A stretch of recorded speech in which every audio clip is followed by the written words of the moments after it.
अस्सलाम वालेकुम। I am सप्तानली lecturer in higher education department. आज की इस वीडियो में हम इलेक्शन एक्ट 2017 का चैप्टर नंबर 3 डिस्कस करेंगे।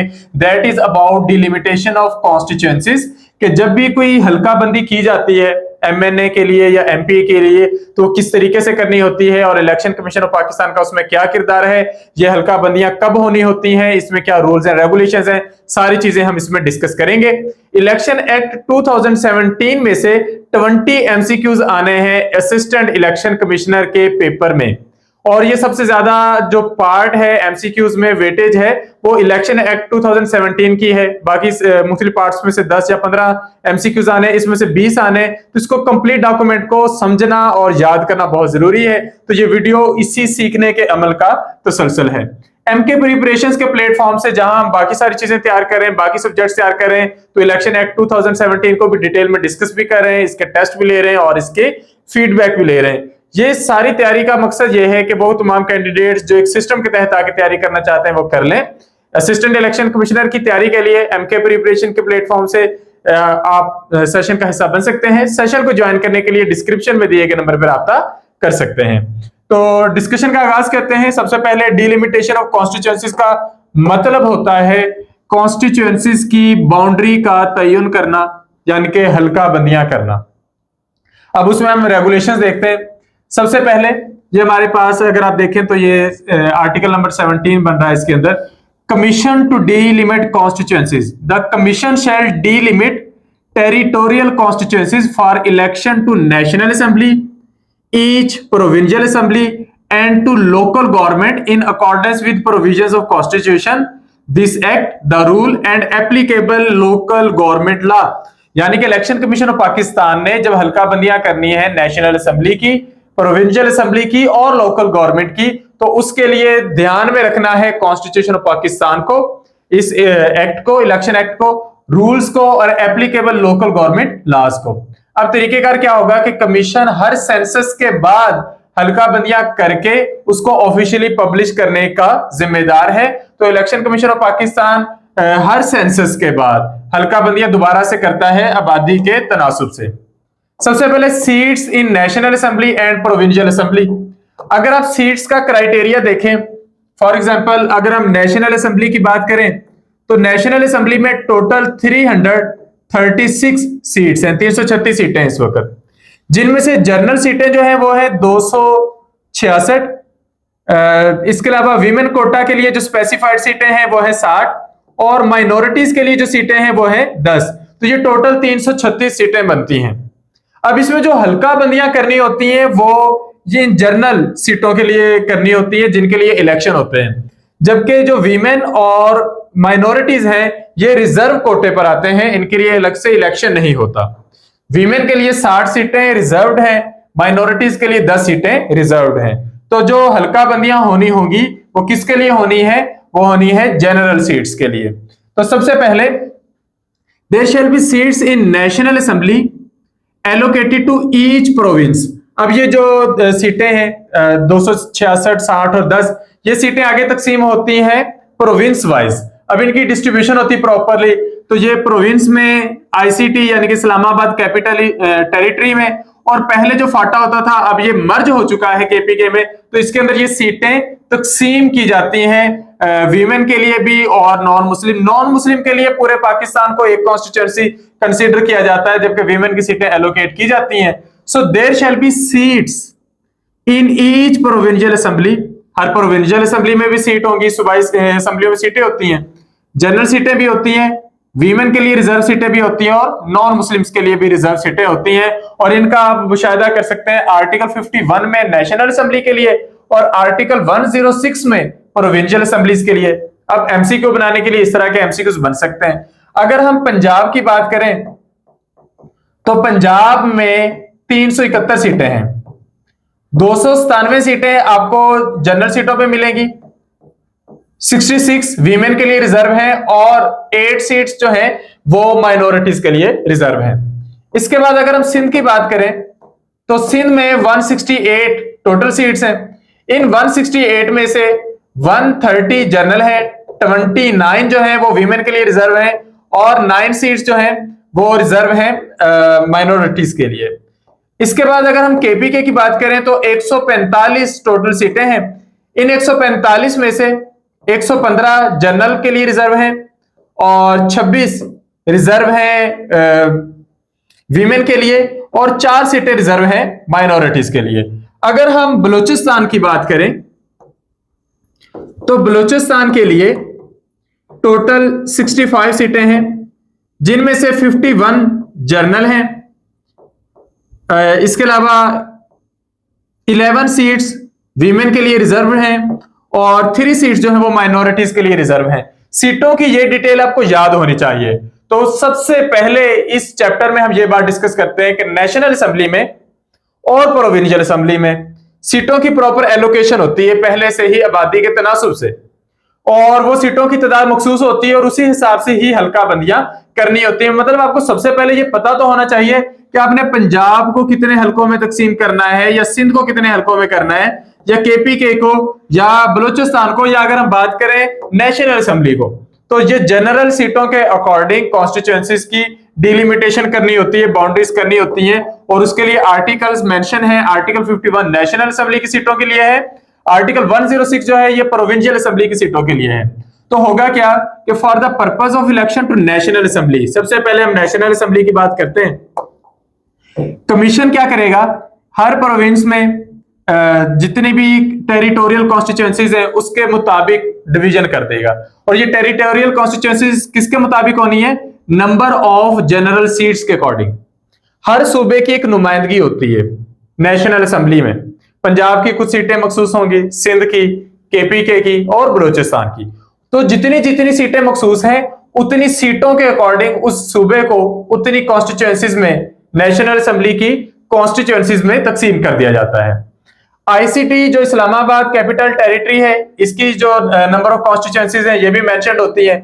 जो फाटा है इसका हम बार बार जिक्र कर रहे हैं कि ये पहले अलग था, अब ये केपीके में मर्ज हो गया, तो केपीके की सीटें भी उसी हिसाब से बढ़ा दी गई डेफिनेटली। तो इन सबको सीटें एलोकेट हैं।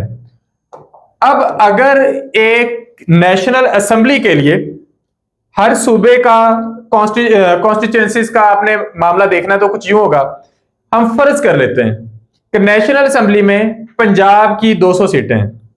तो अगर पंजाब की 200 सीटें हैं तो उसका मतलब क्या है, उसका मतलब यह है कि पंजाब के अंदर 200 कॉन्स्टिट्यूएंसीज बनेगी नेशनल असेंबली की। ये मैंने एग्जांपल देने के लिए आपको कहा है, बाकी एग्जैक्टली आप देख लीजिएगा। अब यहां पर बात करते हैं प्रोविंस की। अब province shall be a single constituencies for all seats reserve for women. National assembly में वीमेन के लिए 8 सीटें रिजर्व हैं। अब हर सूबे को जितनी सीटें मिलेंगी उसके लिए अलग से कॉन्स्टिट्यूएंसीज नहीं बनेगी, हर सूबे की एक प्रॉपर नुमाइंदगी होगी। उसके अकॉर्डिंग पूरे सूबे में से उन्होंने जितनी खवातीन की रिप्रेजेंटेशन देनी है वो वहां पर सबमिट करवा देंगे। इसके बाद है तो constituencies for all seat reserve for non Muslims.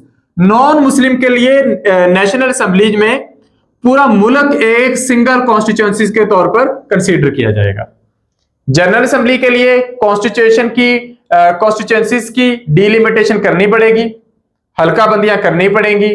Women के लिए, वीमेन की रिजर्व सीटों के लिए पूरा सूबा एक कॉन्स्टिट्यूएंसी कंसीडर होगा, और माइनॉरिटीज के लिए पूरा मुल्क एक कॉन्स्टिट्यूएंसी कंसीडर होगा।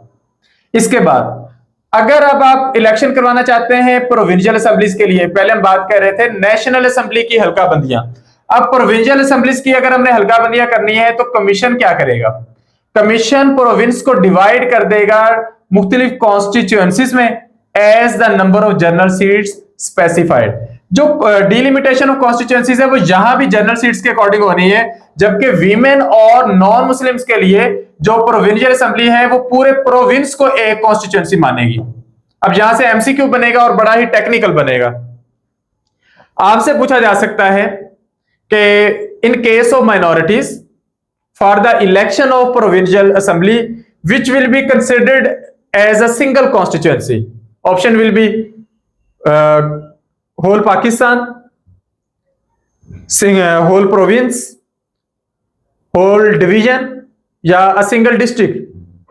अब चूंकि आपने प्रोविंशियल असेंबलीज के लिए कहा है तो अब नॉन मुस्लिम्स के लिए प्रोविंस पूरी कॉन्स्टिट्यूएंसी होगी, नेशनल असेंबली के लिए पूरा मुल्क एक कॉन्स्टिट्यूएंसी था। तो यहां पर इस फर्क को हम लेकर चलेंगे।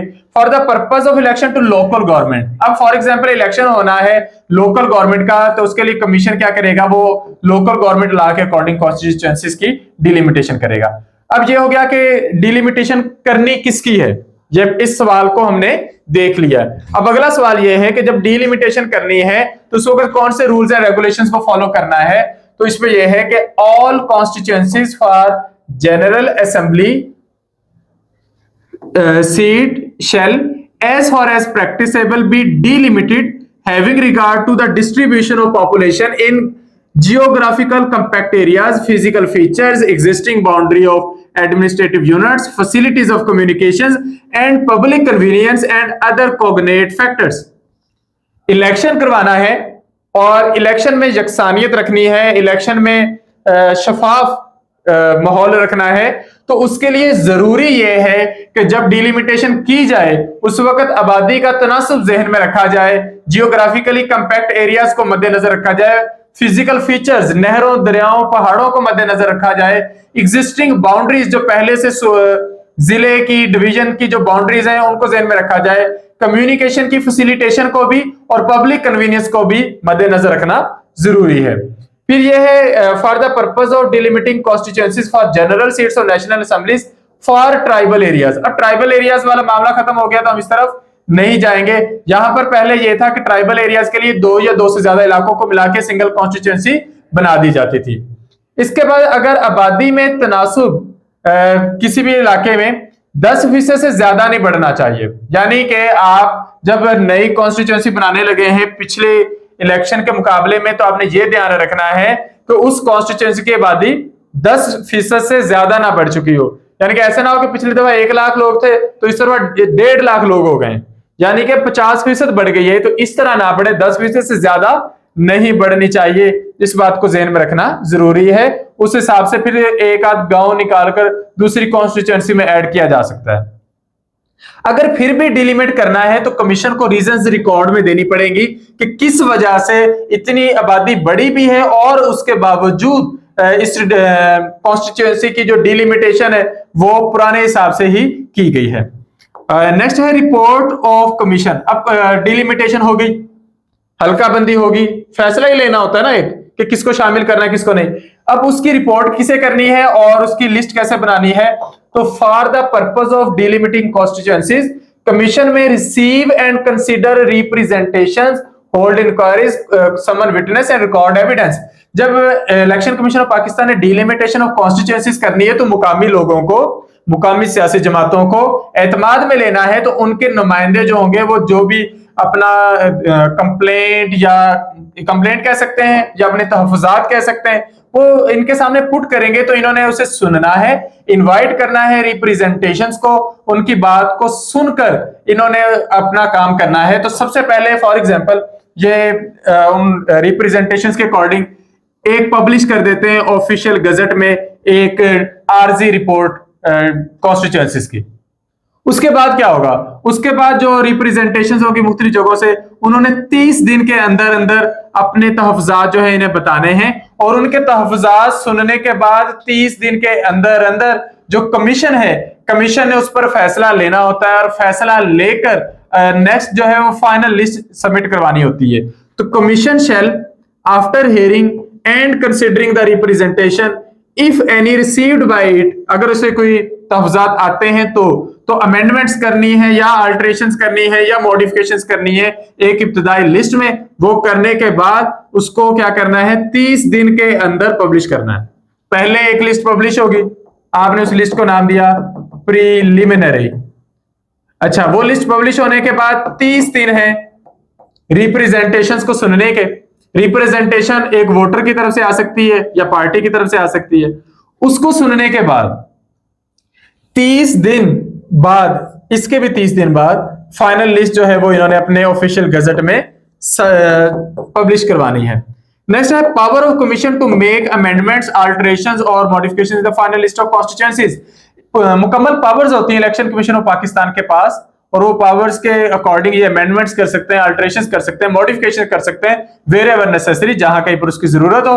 Commission shell publish in the official gazette and on its website the proposed amendments alterations और modifications with their justifications, proper justification देकर फाइनल लिस्ट इन्होंने पब्लिश कर देनी है। So that was all about delimitation of constituencies, जिसमें हमने discuss किया कि डिलिमिटेशन कैसे करनी है और करते वक्त कौन से असूलों को ज़हन में रखना जरूरी है। तो यहां पर इस चैप्टर की डिस्कशन कंप्लीट होती है। मैं अगेन बताता चलूं कि असिस्टेंट इलेक्शन कमिश्नर की तैयारी के लिए एमके प्रिपरेशन के प्लेटफॉर्म से सेशन चल रहा है। उस सेशन को ज्वाइन करने के लिए आप डिस्क्रिप्शन में दिए गए नंबर पर रब्ता कर सकते हैं।